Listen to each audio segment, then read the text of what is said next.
Bonjour ma communauté YouTube, j'espère que vous allez bien. Donc les guidances maintenant sont en ligne pour ce mois de février. Et comme je vous avais promis, je vais attaquer l'explication de l'oracle de Béline. C'est un oracle, comme vous me suivez depuis un bon moment, que j'utilise très souvent. Celui-ci. Alors bien sûr, vous pouvez vous le procurer sur des sites marchands, hein. Vous tapez sur Google, hein, oracle de Béline, et vous finirez par le trouver si vraiment ça vous intéresse, donc d'apprendre cet oracle et ensuite de pouvoir vous tirer les cartes, mais surtout, peut-être le faire à des amis, parce qu'au départ, se tirer les cartes soi-même, c'est très difficile, parce qu'il faut vraiment faire un lâcher-prise et ne penser à rien pour pouvoir se les tirer soi-même. Donc au début, je vais vous apprendre, après vous avoir expliqué cet oracle de Béline, à lâcher prise totale pour pouvoir essayer de le faire pour vous-même. Mais attention, je le répète, ça peut être faussé par vos propres envies, parce que vous pensez vous. Alors, on va attaquer. Alors, cet oracle de Béline, pour l'expliquer, hein, de 1829 à 1881, il porte surtout le nom du mage Edmond. Donc, c'est un jeu de 53 cartes, on va dire un oracle de 53 cartes au total, qui est divisé déjà en groupes. Hein.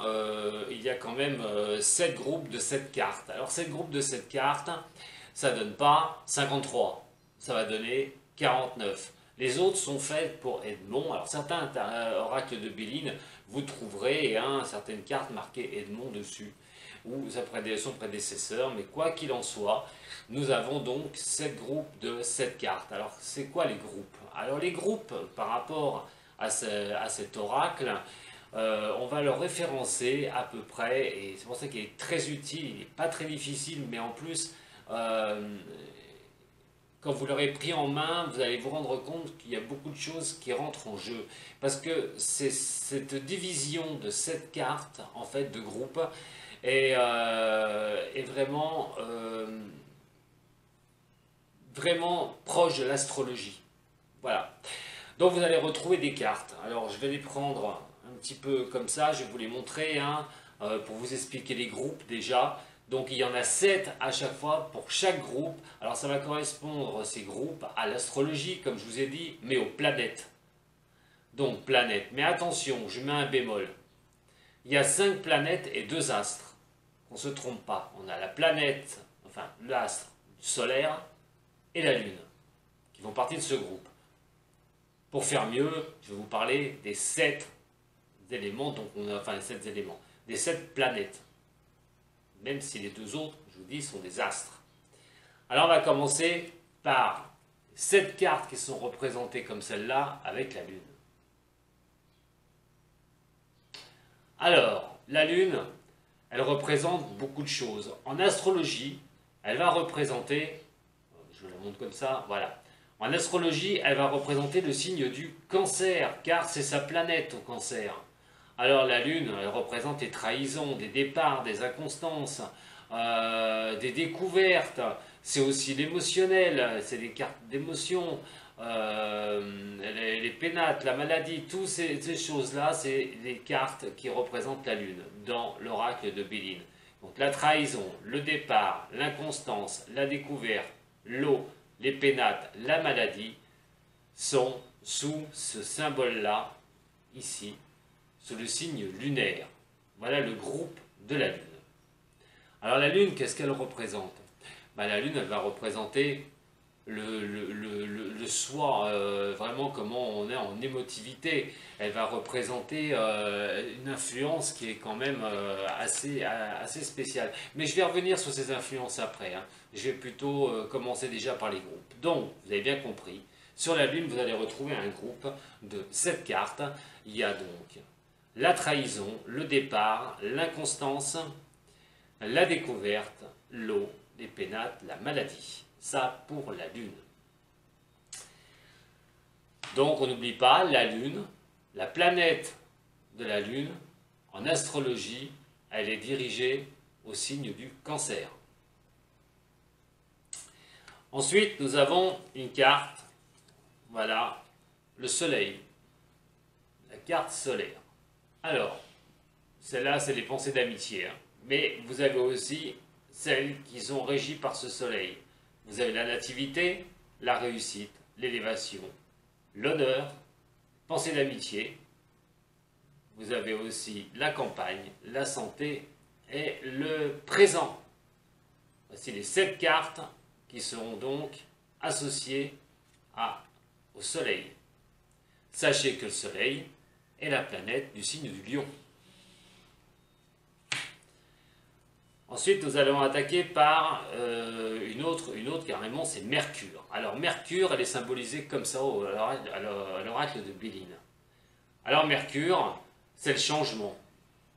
C'est le changement, la carte du changement, la carte de l'argent, de l'intelligence, de vol et de perte, d'entreprise, de trafic et de nouvelles.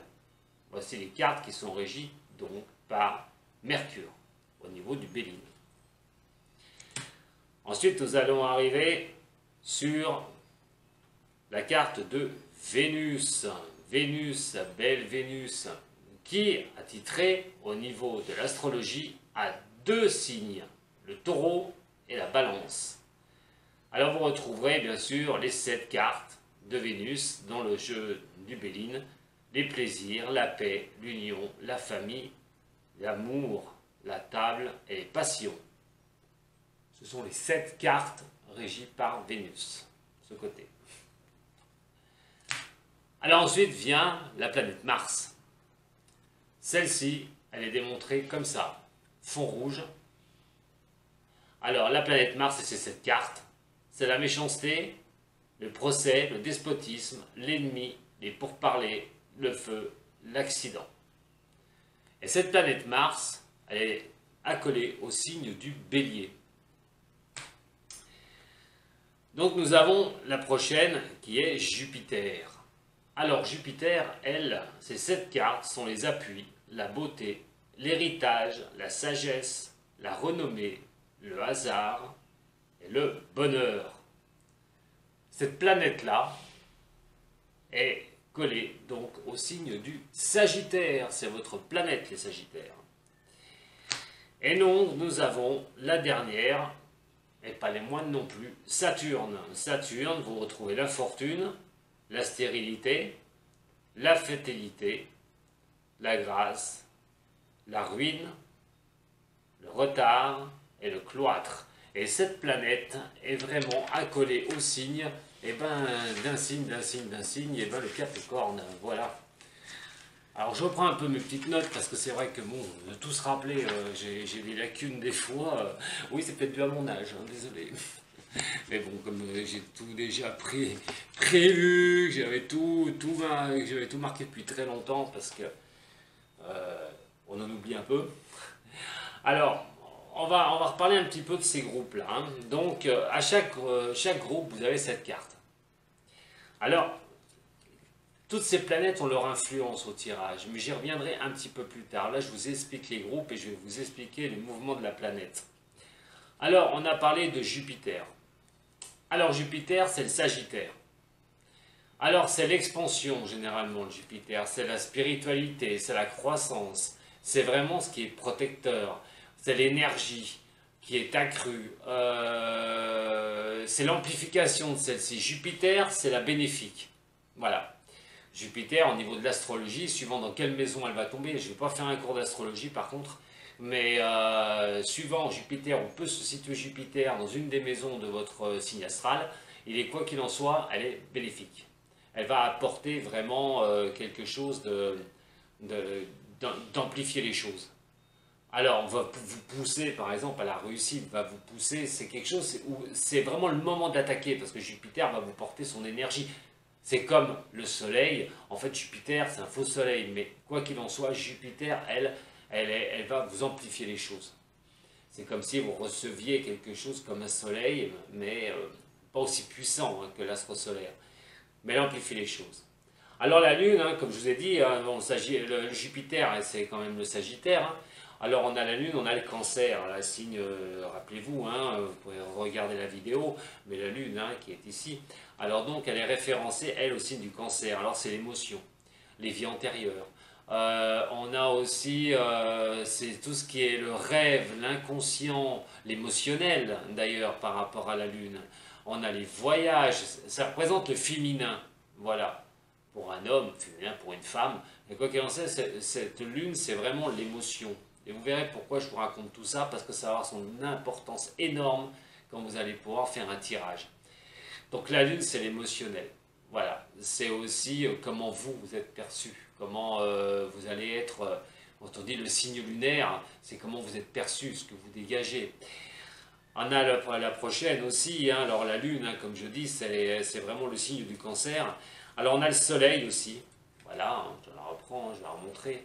On a la carte solaire, hein, la planète du Soleil, c'est le Lion, c'est vraiment la symbolique, c'est vraiment l'homme, ça symbolise l'homme, c'est le côté masculin. On a la Lune, le côté féminin, mais on a le Soleil, c'est vraiment le côté masculin.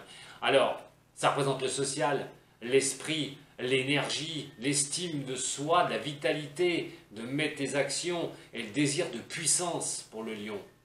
Alors, vous les retrouvez sur sa carte à lui, comme je vous ai dit, par les 7 qui sont régis par le Soleil. Ensuite, nous avons Mercure.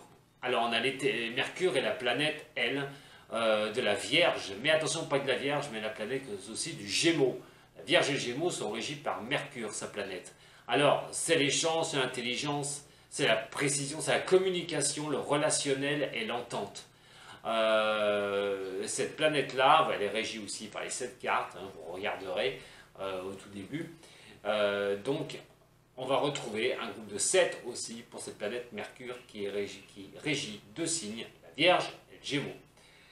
Et dedans aussi, dans ce groupe de planètes, hein, nous avons aussi Vénus. Vénus, la belle Vénus. Alors c'est la séduction, c'est l'amour, la beauté, le relationnel, mais aussi Vénus, c'est voir que l'amour et pas voir aussi le mal. Parce que l'amour, Vénus, c'est ça. Peut-être pas se rendre compte que certains du signe géré par Vénus, qui sont au nombre de 2 aussi, hein, comme pour Mercure, ne se rendent peut-être pas compte du mal. Et automatiquement, pour eux, ne font pas mal, ils ne comprennent pas des fois la réaction de ceux qui sont opposés à eux. Et donc, c'est tellement dans l'amour, c'est tellement dans tout est beau, tout est magnifique, ils ne se rendent pas compte des fois de leurs erreurs. Et donc, elle régit 2 signes, donc cette fois-ci aussi, le Taureau et la Balance. Voilà, qui est gouverné par sa planète Vénus. Alors là, on a aussi dans le Béline, comme je vous ai dit, Mars. Mars, c'est la planète guerrière, mais c'est la planète aussi qui pousse à l'action. Alors attention, elles ont toutes le revers de la médaille, ces planètes. Et celle qui régit Mars, le signe à qui est accolé Mars, c'est le Bélier. Alors c'est le désir, c'est vraiment la combativité, c'est l'initiative, c'est la volonté d'y arriver, c'est le courage. Mais attention, c'est une planète guerrière. Donc c'est aussi des fois des clashs.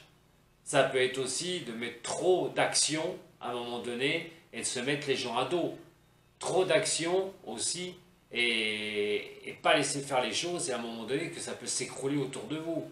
Donc vous avez très vite compris que cette planète Mars est vraiment quelque chose qui invite au combat, qui est combatif. D'ailleurs, pareil comme toutes les autres, quand elles font le tour du zodiaque, certaines peuvent mettre 200 ans, certaines mettront moins, 180, mais chaque fois qu'elles tomberont dans une de vos maisons, alors elles peuvent faire un clash. Je vous dis, je ne veux pas vous faire un cours d'astrologie, mais vous pouvez retrouver avec une maison comme Jupiter, voilà, qui est l'expansion, par exemple, hein, la maison du travail. Jupiter qui est une expansion et Mars qui va se retrouver avec le Jupiter dans votre maison au niveau du travail.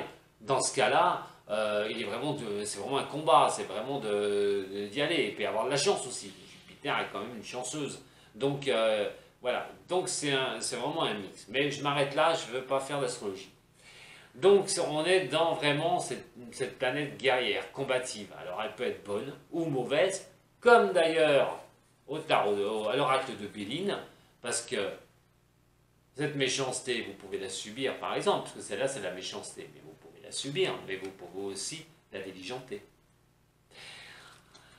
Nous allons voir après le prochain, donc c'est Saturne. Saturne, c'est le signe du Capricorne. Alors, si Mars est une planète qui, elle, pousse au courage, pousse au combat, et bien Saturne, elle pousse, elle, à la prudence. Donc ces cartes qui sont régies par Saturne dans l'oracle de Béline sont reliées par, donc, une restriction, de la prudence, d'avoir de la discipline dans ce qu'on fait. De la sagesse, d'être organisé, l'ambition, c'est les objectifs, c'est à moyen ou long terme, c'est aussi d'y arriver par tous les moyens. Et donc, cette planète Saturne, elle, est accolée au signe du Capricorne. Donc vous voyez, Mars, donc la guerrière, on va l'appeler comme ça sera le plus simple, dans le bon sens du terme ou dans le mauvais. Saturne, c'est le ralentissement, c'est la prudence, celle-ci elle ralentit les choses. Nous avons le soleil qui va vraiment enflammer, qui va vraiment porter les choses magnifiques. Je vous fais vraiment un global, vous comprendrez pourquoi. Vénus, bah, c'est la séduction, c'est l'amour, c'est se comporter bien avec les autres, c'est d'être dans l'échange, on va dire, avec l'émotionnel, un émotionnel bien, voilà, qu'on amplifie bien. L'amour, c'est, on va dire Vénus, l'amour, voilà, mais l'amour avec un grand A. Quoi qu'il en soit, on a la Lune, alors la Lune, c'est l'émotion. Voilà, on va plus gérer ça d'abord sur l'émotion, on ne va pas trop s'éparpiller. C'est plutôt l'émotionnel, c'est comment les autres vous perçoivent, comment vous percevez les choses, et la hauteur de vos émotions. D'ailleurs, entre parenthèses, comme les signes du cancer, comme le cancer réagit beaucoup au niveau émotionnel, ce n'est pas étonnant. Et donc nous avons le Jupiter, le Sagittaire, avec l'expansion, la sociabilité, comme je vous ai dit, on va retenir sur Jupiter une planète qui pousse à aller de l'avant, qui pousse à continuer d'aller de l'avant. Voilà. Voilà pour les 7 familles, les 7 groupes de planètes qui régissent 7 cartes à chaque fois de l'oracle de Béline. Alors, cet oracle de Béline, sachez que quand vous avez un jeu de tarot ou un jeu d'oracle, vous avez un bouquin qui va avec. Bon, vous pouvez regarder par rapport à faire un tirage, vous-même, pour savoir une question ou une réponse. Alors, ce petit livret que vous pouvez toujours avoir avec le jeu est très bénéfique pour apprendre à disposer les cartes pour les tirer. Par contre, je ne me sers jamais du livret pour m'expliquer les cartes, en ce qui me concerne. Je m'approprie le jeu. Alors ça, c'est très important. N'oubliez jamais qu'un jeu de tarot est personnel, que personne ne doit le toucher. C'est comme le magnétisme. Moi, mes pendules, ils sont rangés et il faut que personne ne touche un de vos pendules. Sinon, si vous faites du magnétisme, si vous travaillez avec un pendule, il faut le démagnétiser et le remagnétiser derrière. Et bien, un jeu de tarot, c'est pareil. Alors, vous pouvez le prendre, le manipuler, faire le vide dans votre tête quand vous l'aurez acheté. Pensez au jeu simplement au jeu que vous brassez. Vous pouvez poser les mains dessus. Vous pouvez poser la main gauche dessus. Pendant un bon moment, sur la table. Vous faites le vide. Vous vous imprégnez de l'énergie du jeu. Voilà ce que je peux vous dire. Dès que vous aurez votre jeu en main. Alors après, je vous ai dit, ah bah oui, mais il y a des cartes qui ne sont pas régies par des planètes. Alors on en a déjà 3 que je vais vous expliquer dès maintenant d'ailleurs. Ce sera les 3 premières de l'oracle de Béline. Alors, la première carte de Béline, c'est la clé. Alors la clé, à elle seule, c'est vraiment une solution qui sera trouvée. C'est vraiment quelque chose qui va pouvoir se régler dans un tirage. Vous allez trouver, c'est la clé de la destinée, c'est la clé de la solution, c'est la clé qui va vous ouvrir une porte pour pouvoir aller plus en avant. C'est vraiment la clé, la solution trouvée, ou quelque chose qui se débloque. Nous allons attaquer par la deuxième. Alors la deuxième, c'est l'étoile de l'homme. L'étoile de l'homme représente généralement l'homme. Voilà. Merci, au revoir, il n'y a plus rien à voir. Non, elle représente l'homme, elle représente le consultant généralement. Si voilà, elle sort lors d'un tirage, si quelqu'un vous a demandé, un homme vous a demandé de faire un tirage, ça va représenter lui.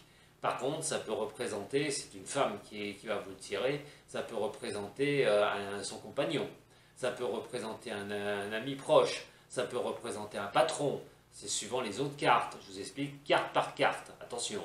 Après, on verra avec les combinaisons qu'il y a beaucoup de choses qui peuvent changer. Donc là, on ne peut pas cerner, mais ça peut représenter soit le consultant, le patron, un ami proche, quelqu'un d'une organisation, mais aussi, je vous dis, surtout le consultant en premier. Après, suivant comme ça va être disposé, vous verrez si ça concerne que lui ou une autre personne.